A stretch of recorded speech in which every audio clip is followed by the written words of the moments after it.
Hey everybody, it's BigMayonnaze, back on the sandwich. We're diving right back in here, boys and girls. We're gonna be trying to churn out all these urns, and you guys are gonna churn out some subscribers for me. Thanks for hitting that button, guys. Alright, now, here we were. Last episode, we talked to Captain Durkin, I think his name was. Big Dick Durkin. And here he had... and he's got all these urns, and he swears that they talk to him. Hello? Urn doesn't respond. Anybody there? Imitate the captain's voice. Yar there, Johnny. Ye can speak freely now. Sailor, I got rid of that no-good landlubber. A muffled, youthful-sounding voice replies. Yar, Captain. What did they want anyhow? Bah, nothing of import. Your basic landlubber prattle, trying to sell newspapers and the like. Pay no attention, never mind. Aye, aye, Captain. Keep talking to the urn. So, how are things? No problems, Captain. Everything's a ship shape. Ha ha ha! Always happy to chew the sea biscuit with you. Let's reminisce about the old days. Great. I love hearing about your stories of nautical adventure. Instead of that, why don't you tell me how you got the name Peg Leg Johnny? Well, it's because of my leg, right? Got a peg leg. Sure. How'd you get it? I got it because of the original leg. I'd assume so, yeah, yar, but how? Wait, weren't you there when it happened? Never mind, I'll talk to you later. Handsome Jeff. So, how ye be doing, the handsome Jeff? Smooth sailing, Captain. You feel like talking over the old times? Sure, I mean, yar, why not? Right then. Well, which particular yarn from your past have you got on your mind? Actually, let's talk about you. Me? The fella next to you is less handsome Jeff, eh? So, this judgment of your relative appearance is literal, or is it more of an ironic reversal sort of deal, yar? Well, you never... Wait a minute, don't you remember what we actually look like? Oh, yes, of course I do. Gotta go by. Hey, useful information we're getting out of these guys. Anything on your... Anything on your mind, Captain? Well, like what? Oh, I don't know. Just if you wanted to wax nostalgic about old times or anything. All right. Right, so, yar, so, right, those old times, right. Sure, right, you are, Captain. Those old times we had together. Yes, sir, we sure did, many of them. Anyway, I'm glad we had this talk. Alright, let's just talk to the fifth sailor. So, sailor, how goes it? I'd ask, what's anew, but, keep talking. You're not a talkative one, are you, matey? Suppose you never were, coming to that. So, as you were then, I could use some smokes, Captain. I could use some smokes, Captain. What? Smokes. Smokes? As in cigarettes? Aye. What does an urn want with cigarettes? Arr. Well, alright then. Just leave them on the table like usual, please. Arr. Where did I see cigarettes? I guess let's go to Hiram's. It's the only place I would really think of it. Gabby takes a piece of candy out of her purse, tosses it in her mouth, and then holds out the purse to you. Want one? Sure, thanks. Take a piece of saltwater taffy out of Gabby's purse. You got an item, licorice taffy. This piece of black licorice flavored saltwater taffy is bound to either invigorate you or angrify you. Okay. Depending on how you feel about black licorice. Well, I hate it. Get out of here. Where'd you get all this taffy anyway? Haha! Well tried, but Gabby never reveals her sources. Shucks. Oh, I remember now. They sell them at the Soda Wars place. Yeah, here we go. Cola War ration cigarettes. In an alleyway, you encounter some poor street urchins struggling with their math homework. Tutor them. Give the kids a few pointers about math, and the insults they hurl at you in reply do nothing to diminish your sense of smug satisfaction. Move along. Alright, let's go give this urn some cigarettes. Short one table, and there's an old tarnished silver tray on top, but it's empty. Put the cigarettes on the tray. Put the cigarettes on the tray and quickly hatch a plan. Approaching the 5th urn, you put on Captain Dirch's voice again. Arr, matey, your smoke's be on the table as you wanted. Appreciated, Captain. Then you hide behind the captain, who is snoring in his chair. After a long time, the bookcase slides aside, and an unshaven, shifty-looking guy pokes his head out and glances around surreptitiously. Then he tiptoes over the table, picks up the pack of smokes, and returns to the secret door. The bookcase slides shut behind him. Well, what do you know? Alright. Let's see it. It's the shelf that guy came out from behind, or rather, the shelf of which camest the guy, or rather, the shelf out of which from behind of which camest the guy. Inspect the bookcase. You try to push the bookshelf aside, but it's locked in place. There must be a catch. I mean, literally. Check a nautical guide to Lieutenant Harbor. Check a seaman's manual of ropes and knots. Check practical secret doors for the home handyman. You tilt the book forward and nothing happens. So you pull the book all the way off the shelf and nothing happens. So you flip the book open and start rifling through the pages until you find one with the page corner turned down. A diagram on the pane shows how the 3 most common unobtrusive latch mechanisms for a bookshelf-based secret doors. And on closer inspection, this bookshelf is using the 2nd one. Now you can open the secret door whenever you're ready. Ooh, that's not what I wanted. Give a respectful salute to all these dead soldiers. Maybe this guy thinks it's a treasure, but it just looks like trash to you. Hey, what are you doing in, Were you seriously about to ask me what I'm doing in here? Yeah, even as I was saying it, it sounded stupid. How did you find me? I hid and watched when you came out for your smokes. Ah, that was you, huh? I thought Captain's voice didn't quite sound right. So what's the deal? Well, it's basically just what it looks like. It looks like you're hiding in this old man's house trying to rob him when he sleeps. In that case, it's not at all what it looks like. Alright, I'm listening. I'll admit, at first I was planning on robbing him. I figured an old sea captain must have a secret treasure, right? He wasn't a pirate. He wasn't a pirate. No, it turned out he's just a lonely old man with nobody to talk to, except, well, his old sailing buddies. So I started hanging out back here and chatting with him through the wall. He didn't find it strange. He was a little spooked at first, but once I'd gotten a handle on how the different voices should sound and learned enough to keep up with the anecdotes, he relaxed. It's nice to have someone to talk to, even if the situation is kind of weird, right? So that's all? You just do this because you feel sorry for him? Yeah, well, I won't pretend like I don't like having somewhere to stay rent-free, and his pension from the shipping company is pretty good, and his short-term memory is kind of bad, so he doesn't pay much attention to the fact that he's buying food for 2 people. He's a good guy and it's an easy life. Don't screw it up for us, okay? Wait, what is it to you anyway? Well, I'm here about the stolen urn. Oh, yeah, that was probably a mistake. He mentioned the 5th sailor a few times, so I thought he might like to have a whole crew together, you know? So I lifted up a random urn from that little cathedral to fill the spot. Seemed like a good idea at the time. The Vicar needs it back.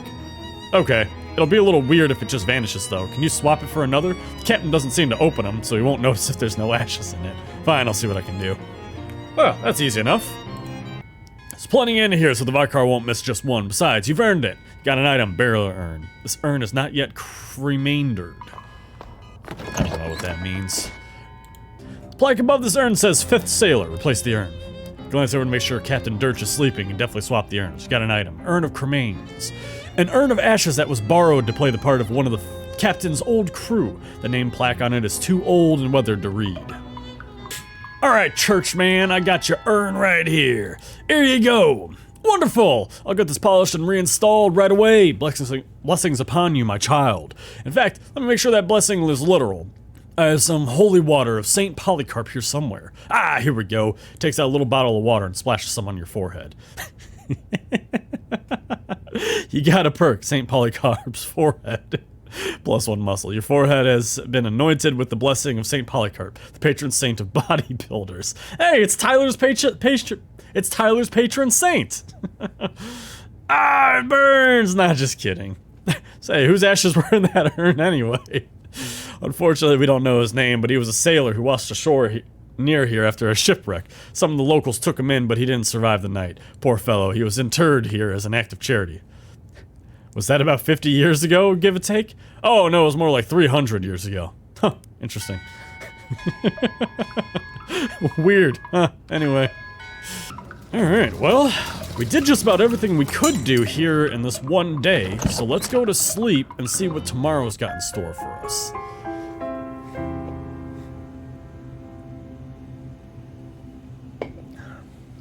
Ooh.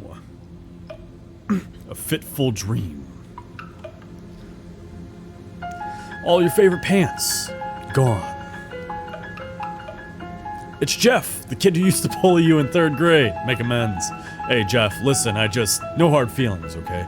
I understand in retrospect that you must have had problems at home, and I just want you to know that everything is okay now. Jeff swats the overdue library books out of your hands.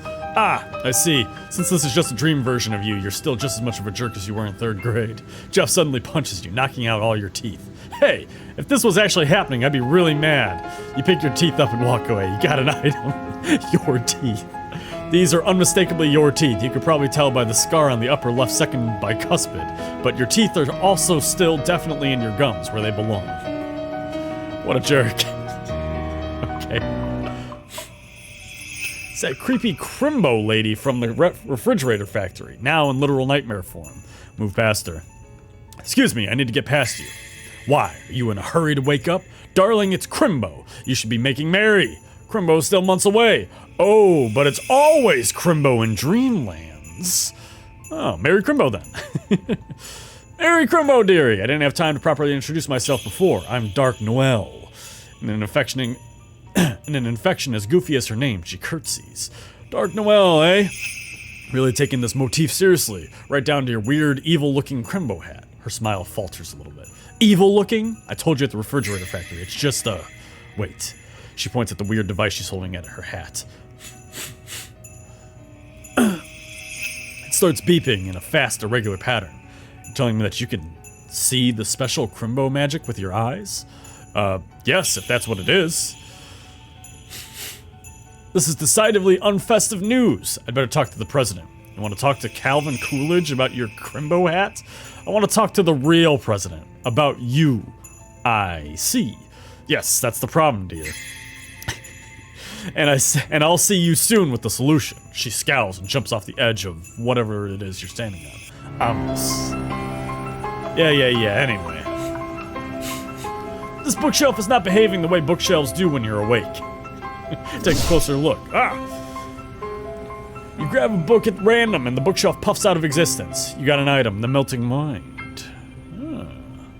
Deal opponent's mysticality to itself and hot damage. You're not sure what kind of book this is. Avant-grade social commentary? Psychedelic research journal? Total nonsense created by the random nightmare firings of your own neurons. Cool. Doorway back to the waking world. Step through it. Interesting. Whoa. What's going on here, friend? Alarmingly, a man in an expensive suit is standing at the foot of your bed. The heck? Who are you? You may call me Don Tableroni.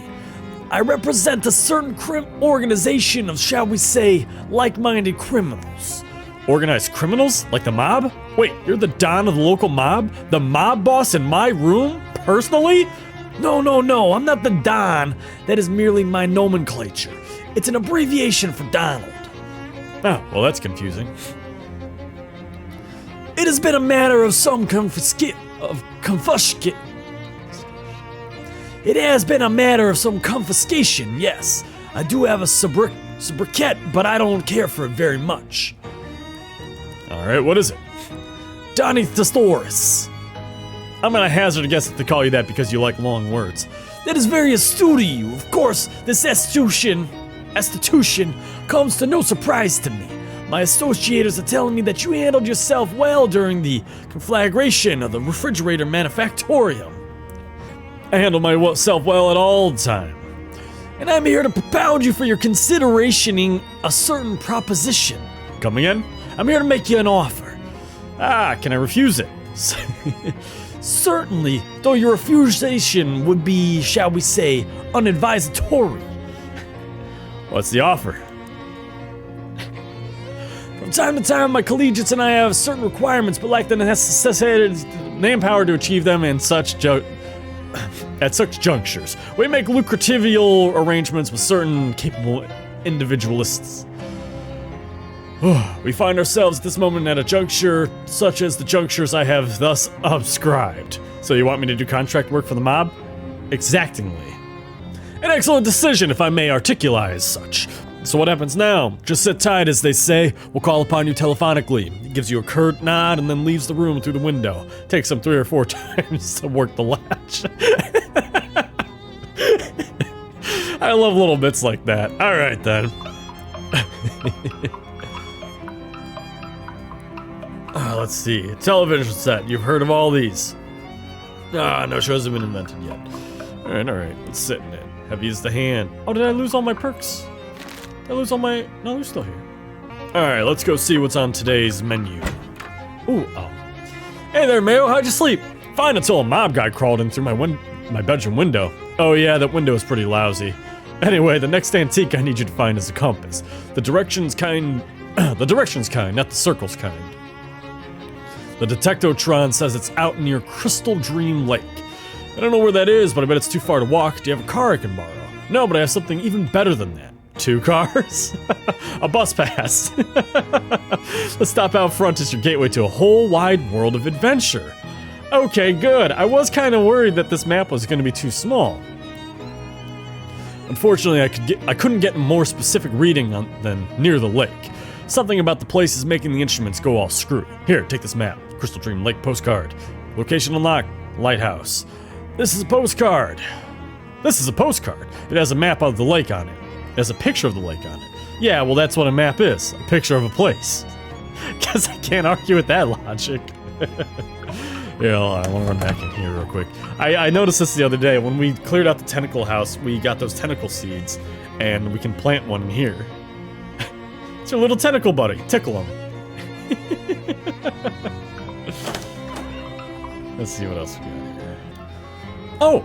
You check the message pad next to the phone. There's a note for you. Call Don T with a telephone number. Let's call the mob back. Dial the number. Salutations. Whom is telephoning, might I inquire? Hi, Don. It's me, Mayo. You recipiented my missive. Commendable. Yeah, what's up? There's an assignment of which I require performation. Assignment? Or the comedic sort, I might refer to it as an undertaking. I'm glad you aren't the comedic sort. There's an antiquated distillery named Crystal Dream Lake. Grandpa Joe's distillery, to be precocious. It was abandoned when Prohibitioning began, albeit with its liquor manufacturing equipment intact. A group of people has claimed it as their territory, and we wish these bloodsuckers to be evicted with extreme prejudice. All right. So you want to give me the bum's rush to a bunch of rival mob goons. There's no underground criminal organization that rivals our own in this vicinity. When I say bloodsuckers, it is my intentioning that you will observe that phraseology, a high degree of literalness, the group of which I reference to are Nosferatu. What? Let's do that. What? Nosferatu, Langsur, Strigoi, Dracula, Savam. Vampires, okay, I get it. You're telling me that there are actual vampires in this part of the world. Affirmative. They've been pain on our necks for quite some extensive period of time.